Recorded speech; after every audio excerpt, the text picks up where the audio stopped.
책에서 여유를 담다. 책담. 책담에서 읽어드릴 이번 책은 영화가 묻고 심리학이 답하다. 보이지 않는 것에 의미가 있다. 지은이 김혜남. 출판사 포르체.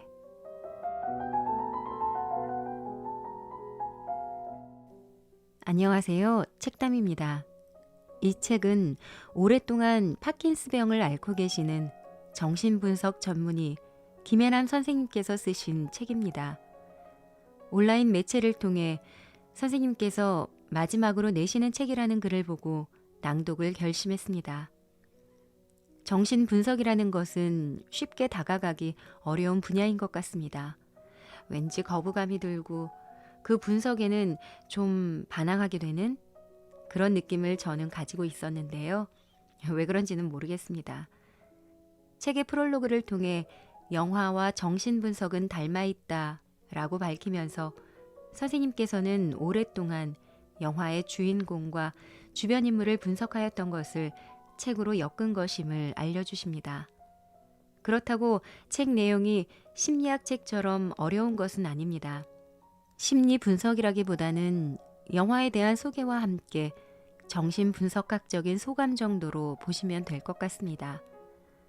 총 34편의 국내외 영화에 대한 이야기가 있는데 이 중에서 책에 수록된 가장 최근의 영화인 기생충과 제가 좋아하는 영화에 대한 부분을 낭독해봤습니다. 영화를 보셨던 분들은 우리가 느끼고 생각했던 내용과 비교해서 들으시면 더 좋을 것 같습니다.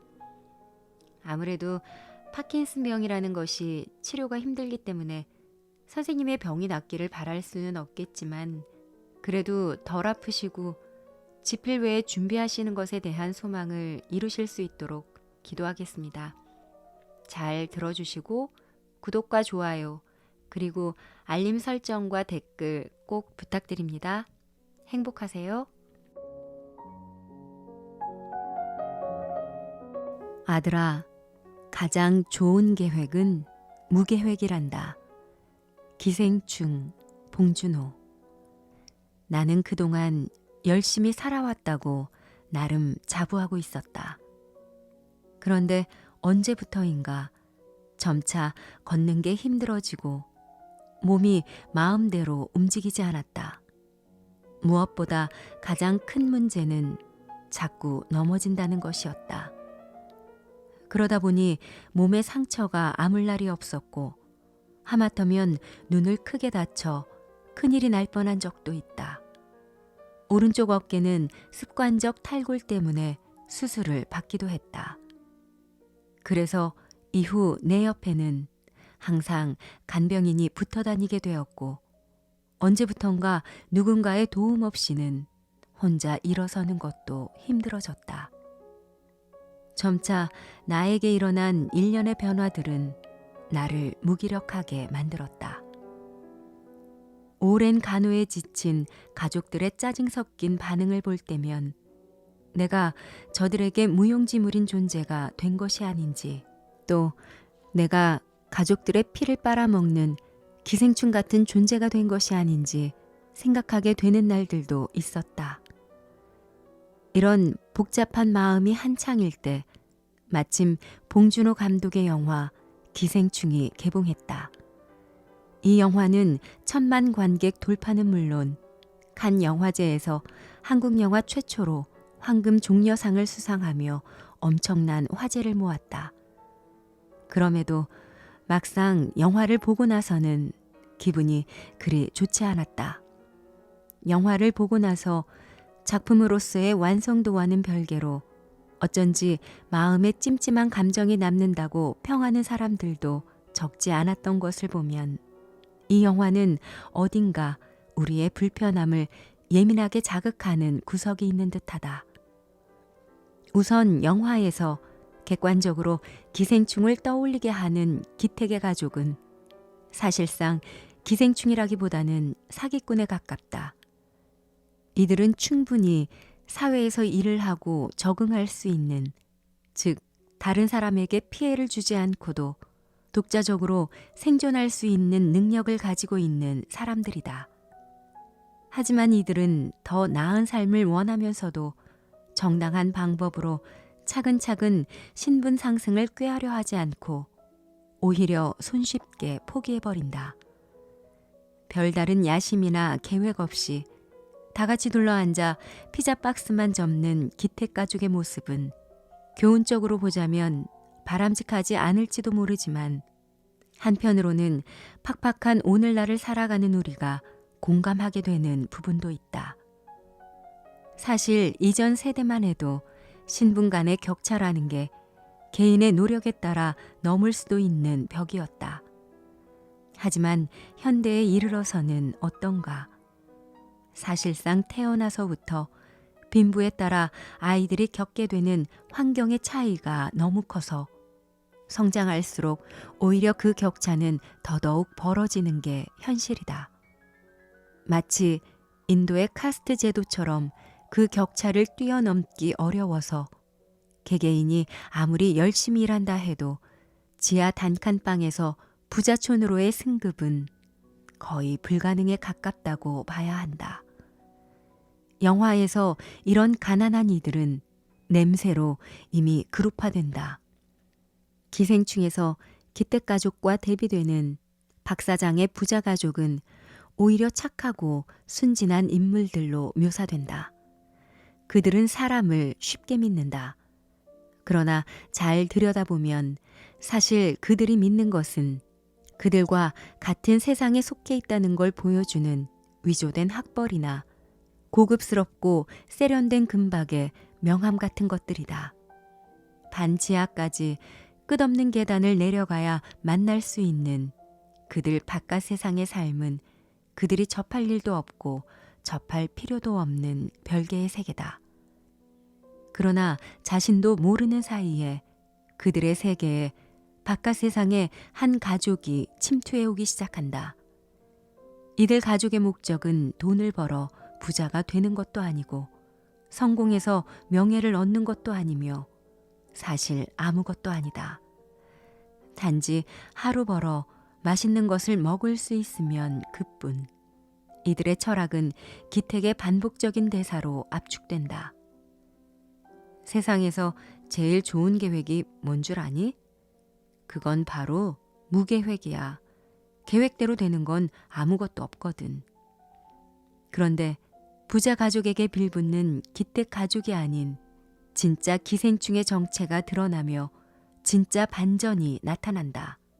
이 집의 비밀 지하실에 빚쟁이에게 쫓겨 숨어 살고 있는 인물이 있었다는 사실이 드러나는 것.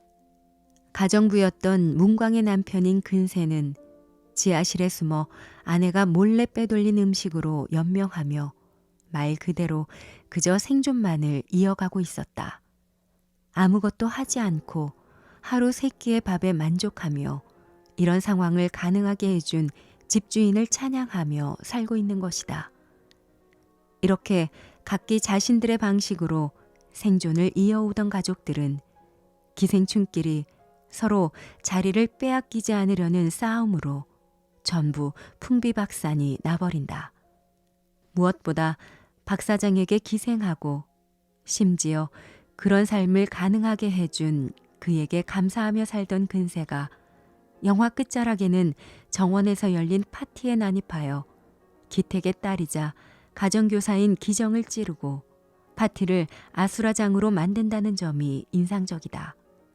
그 와중에 설상가상으로 조금씩 쌓여온 열등감과 분노를 이기지 못한 기택이 박 사장을 칼로 찌르고 도주하는데 이 역시 충격적이면서도 흥미로운 결말이다.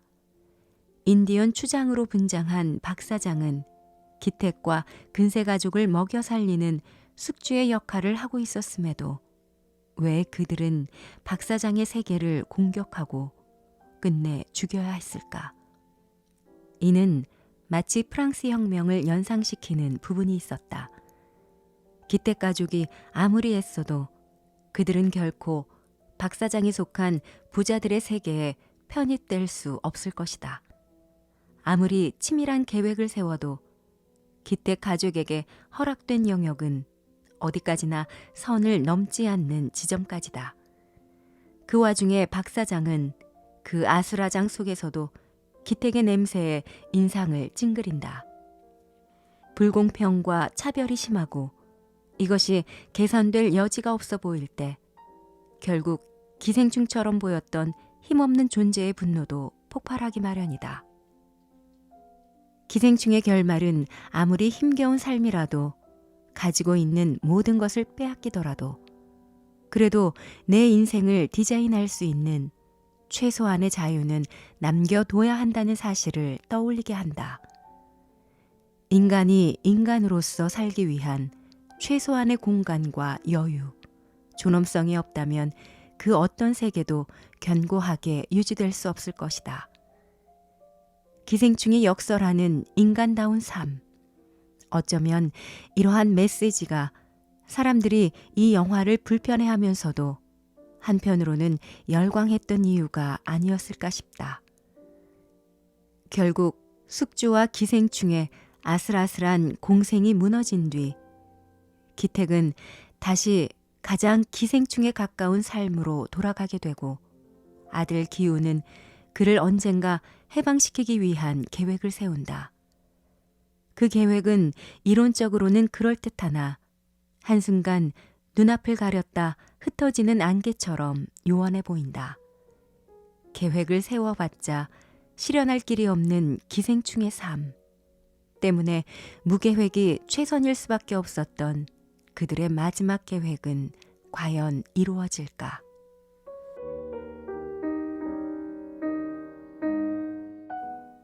누군가 한 천재를 세상 밖으로 이끌었다. 굿 윌 헌팅. 구스반 산트. 영화 굿 윌 헌팅의 윌 헌팅은 보스턴의 빈민가에 살고 있는 청년이다. 어떤 분야든 혼자서 책을 읽어 깨우치는 비상한 머리를 지니고 있지만 항상 술과 욕을 달고 사는 반항적인 성격으로 MIT에서 청소 일을 하며 지낸다. 그는 청소하던 교실에서 수학교수 램보가 학생들에게 낸 문제를 보고 몰래 풀어 답을 적어내며 학생과 교수를 조롱하고 무력화시킨다. 필요한 지식은 스스로 습득하며 자신의 머리로 세상 모든 권위를 비웃고 깔보는 인물이다. 수학교수 램보는 우연히 윌의 천재성을 알아채고 그를 키우려고 노력하지만 윌은 여전히 사고를 치고 다닌다.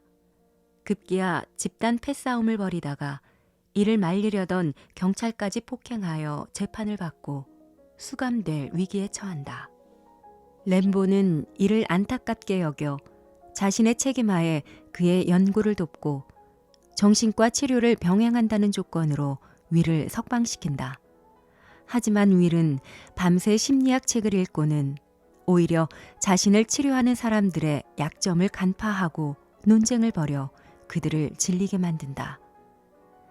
램보는 결국 대학 시절 자신의 경쟁자이자 친구였던 정신과 의사 숀 맥과이어에게 윌을 부탁한다.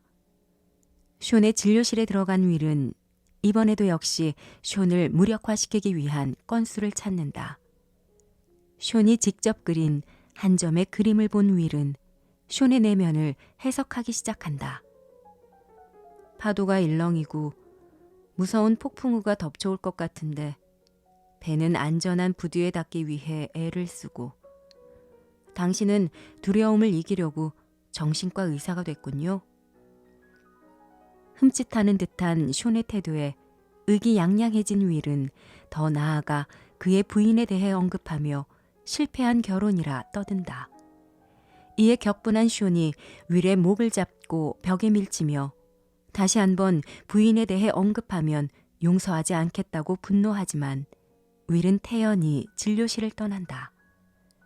그러나 이후 윌은 다시 숀의 진료실을 찾게 된다. 의대생인 스카일라를 만나 사귀던 윌은 끝내 버림받을지 모른다는 두려움으로 그녀를 떠나게 되는데 숀과의 치료를 통해 윌은 조금씩 마음을 열고 자신의 두려움을 직면한다. 그는 어린 시절에 양아버지에게 학대당하던 기억을 떠올리며 감정을 터뜨리고 흐느낀다. 쇼는 흐느끼는 위를 안고 그건 네 잘못이 아니다 라고 반복해서 말해준다. 과거의 고통스러운 기억에서 벗어난 윌은 치료를 끝내고 쇼는 여행을 시작한다. 그리고 윌이 친구 척키가 선물로 준 차를 몰고 스카일라를 찾기 위한 여정을 시작하는 것으로 영화는 막을 내린다. 윌은 과거의 고통스러운 기억을 안고 있는 청년이다.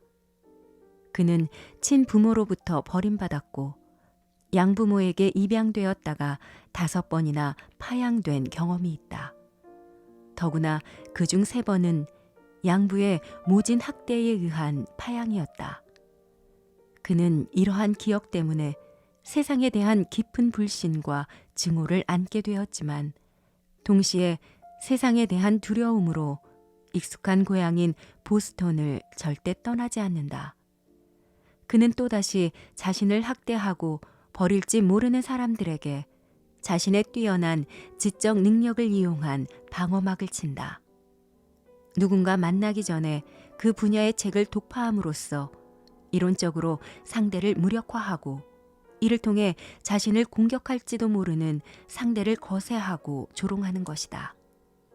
이때 그가 주로 사용하는 방어 기제는 이론적으로 무장하여 감정적인 것을 부인하고 억압하는 지식화다. 어린 시절 버림받고 학대당했던 기억이 있는 아이는 자신이 나쁘기 때문에 그런 일을 당했다고 여겨 자신의 내면에 있는 분노와 공격성에 심한 두려움과 죄책감을 느낀다. 아이는 무력하고 열등한 자신을 방어하기 위해 병적인 과대자기를 발달시키는데 이는 나르시시즘의 기반이라고도 할 수 있다. 이제 아이는 오만하고 다른 사람을 깔보며 과대자기를 유지하기 위해 항상 다른 사람의 갈채를 필요로 하게 된다. 또한 다른 사람의 감정을 이해하고 공감하는 능력이 결여되며 자신의 열등감을 자극하는 조그만 일에도 굉장한 분노 반응을 일으킨다. 아이는 주변에 자신을 찬탄하는 사람들이 필요하지만 사람들과 가까운 관계는 맺지 못한다. 자칫 자신의 열등하고 무력한 부분이 노출되면 자신이 믿고 있는 과대자기가 손상되고 사람들이 실망하여 자신을 떠날 수 있기 때문이다. 영화에서 윌은 2 세계에 속해 있다. 하나는 보스턴의 빈민가이고 또 하나는 책 속에 펼쳐진 무궁무진한 세계다. 보스턴은 하버드와 MIT가 연상되는 전형적인 중산층 도시이지만 윌이 살고 있는 곳은 그 언저리의 빈민가다. 그는 도시 중심부로 편입될 수 있는 충분한 지적 능력이 있지만 자신의 영역을 떠나려 하지 않는다. 대신 가족과도 같은 친구들의 찬탄과 인정을 받으며 막노동과 청소부 일을 한다. 제자리에 머무는 쪽을 선택하는 것이다. 하지만 또 한편으로는 밤마다 책 속에 빠져들어 지적 유희를 즐긴다.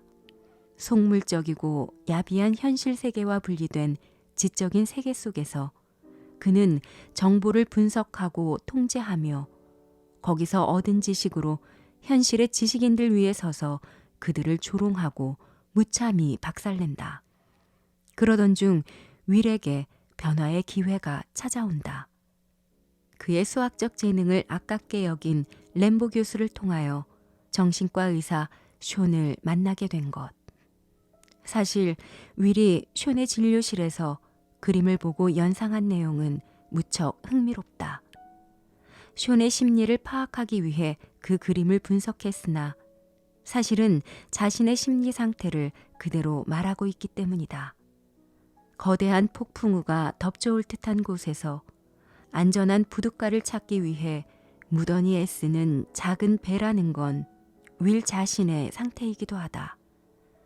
오만한 얼굴을 하고 있지만 그는 사실 두렵고 위험한 세상에서 안전한 피난처를 찾기 위해 안간힘을 쓰고 있는 나약한 작은 배일 뿐인 것이다. 이는 마치 주어진 그림을 보고 연상하는 내용을 통해 자신의 심리 상태를 드러내는 주제 통각 검사를 연상하게 하기도 한다. 결국 윌이 치료자를 화나게 만드는 게 단지 자신의 약한 내면을 감추기 위한 발버둥이라는 걸 눈치챈 쇼는 본격적인 치료에 들어가게 된다. 그러나 이 둘의 치료 관계는 전형적인 치료의 형태를 넘어서고 있다. 사실상 다분히 치료자에게 마술적 기대를 거는 할리우드적 소망을 드러내는 듯하다.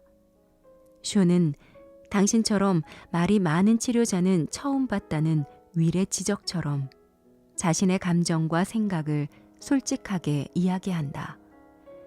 그리고 윌은 쇼의 진솔한 태도에 서서히 마음의 문을 열기 시작한다. 이 둘의 치료는 페렌치라는 분석가의 상호 분석을 떠올리게 한다.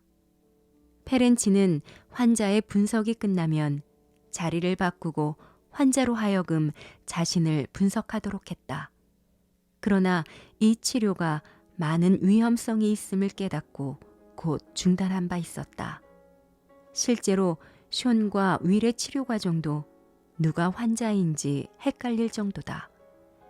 부인과의 사별의 충격에서 아직 벗어나지 못한 숀은 윌과의 치료 과정 중에 부인의 죽음에 대한 애도 반응을 다시 한번 답습하기도 한다. 치료자와 환자가 서로의 상처를 나누며 치유받고 있는 것이다. 사실 이러한 관계는 정신치료 상황에서 많은 환자들이 바라는 것이기도 하다.